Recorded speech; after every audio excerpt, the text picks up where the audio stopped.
Riyadh Indian എംബസിയുടെയും Riyadh പൊതുസമൂഹത്തിന്റെയും പൂർണ്ണ പിന്തുണയോടെയാണ് കഴിഞ്ഞ 18 വർഷമായി മലയാളിയായ റഹീമിന്റെ ജയിൽ മോചനത്തിനുള്ള ശ്രമം നടത്തിവരുന്നത്.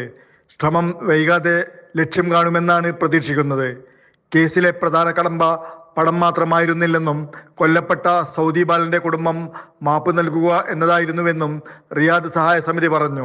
റഹീമിന് വധശിക്ഷ എന്ന നിലപാടിൽ കൊല്ലപ്പെട്ട സൗദി ബാലന്റെ കുടുംബം ഉറച്ചു നിന്നെങ്കിലും എല്ലാ വഴികളും പരാജയപ്പെട്ടിട്ടും അനുരഞ്ജനത്തിനുള്ള സമിതിയുടെ ശ്രമം തുടരുകയായിരുന്നു. ഗവർണറേറ്റിന്റെ നിർദ്ദേശം കിട്ടിയാൽ ക്രിമിനൽ കോടതിയുടെ പേരിലുള്ള ദിയാപണത്തിന്റെ ചെക്ക് എംബസി നൽകും. അനുരഞ്ജന കരാറുണ്ടാക്കി ഗവർണറേറ്റിൽ നിന്ന് കോടതിയിലേക്ക് കരാർ ഉൾപ്പെടെയുള്ള രേഖകൾ പോകുന്നതോടെ വധശിക്ഷ റദ്ദാക്കുകയും ജയിൽ മോചനം നൽകുവാനുള്ള ഉത്തരവുണ്ടാവുകയും ചെയ്യും. സഹായ സമിതി നടത്തിയ വാർത്താ സമ്മേളനത്തിൽ CP മുസ്തഫ, അബ്ദുള്ള വല്ലാഞ്ചിറ, സെബിൻ ഇക്ബാൽ, മുഹമ്മദ് നജാത്തി, സിദ്ദീഖ് തൂവൂർ, അഷ്റഫ് വെങ്ങാട് തുടങ്ങിയവർ സംബന്ധിച്ചു. Mathrubhumi news, Riyadh.